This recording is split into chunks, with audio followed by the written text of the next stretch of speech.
Hello, my future doctors. Welcome back to my YouTube channel, Way to Medical College.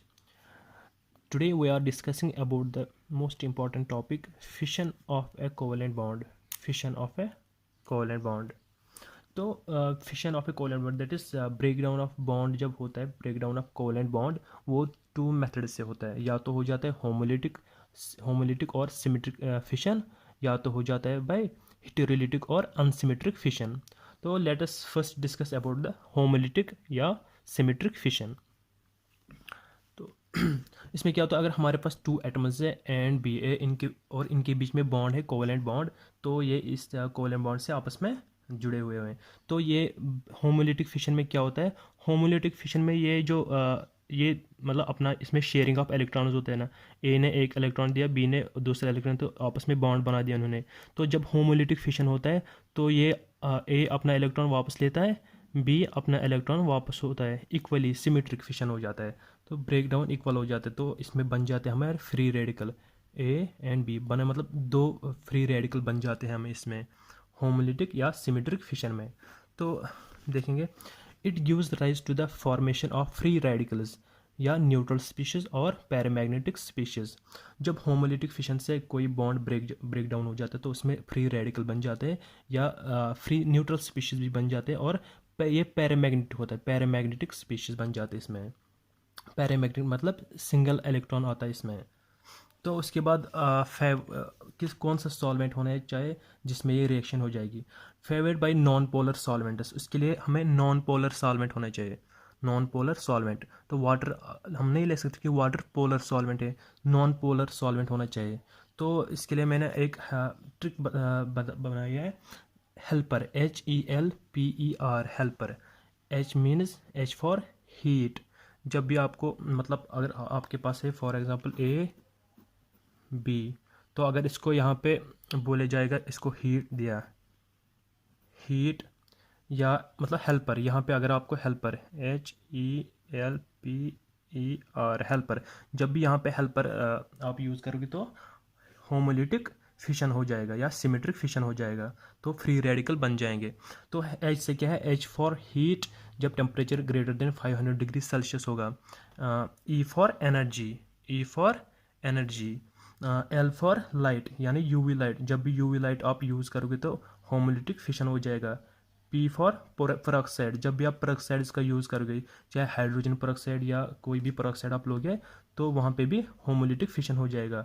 E for energy, E for same energy, and R for radical. अगर आप कोई radical भी use करोगे यहाँ पे, तो ये इसमें भी होमोलिटिक फिशन हो जाएगा, यानी फ्री रेडिकल्स बन जाएंगे. तो इसके बाद less difference in electronegativity favours this fission.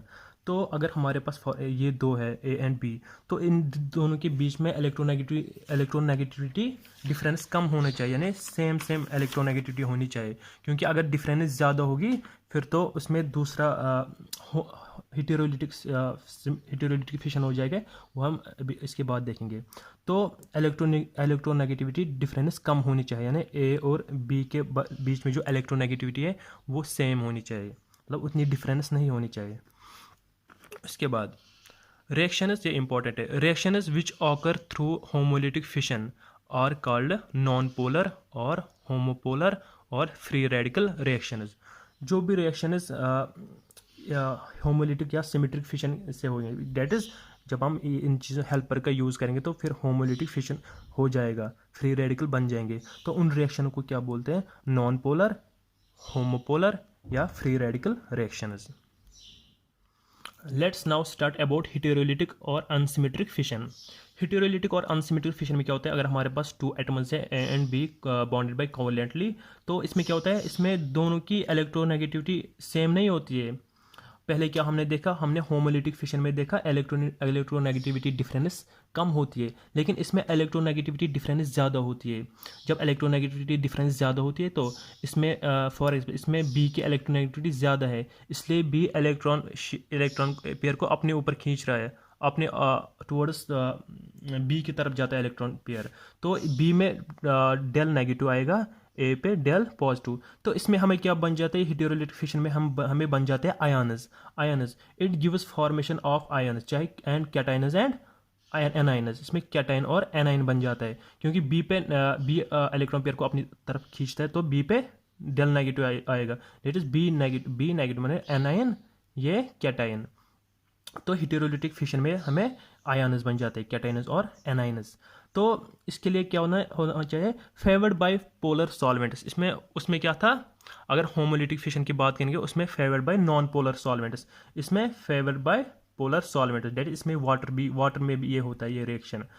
उसके बाद reactions which occur through this cleavage are called polar और हेटेरोपोलर और आयोनिक रिएक्शंस। जो भी reactions by heterolytic unsymmetric fission से होते हैं उनको हम बोलते हैं पोलर या हेटेरोपोलर और आयोनिक रिएक्शंस। तो फिर अगर हम एक बात और करेंगे, बॉन्ड डिसोसिएशन एनर्जी, मतलब हम कितनी एनर्जी देंगे, बॉन्ड कितनी एनर्जी देंगे ये बॉन्ड ब्रेक डाउन हो जाएगा। तो bond dissociation energy is always more for heterolytic fission than homolytic fission because of electrostatic force of attraction between ions. क्या हेटेरोलिटिक फिशन में ज़्यादा बॉन्ड डिसोसिएशन एनर्जी चाहिए, बिकॉज इसमें इलेक्ट्रोनेगेटिविटी डिफरेंस ज़्यादा होती है, तो इसमें इलेक्ट्रोस्टैटिक फोर्स ज़्यादा होता है, तो इसलिए इसमें बॉन्ड डिसोसिएशन एनर्जी ज़्यादा लग जाएगी। तो आप ये याद रखो, पहले होमोलिटिक फिशन में फ्री रेडिकल बन जाते हैं, हेटेरोलिटिक फिशन में आयन्स बन जाते हैं।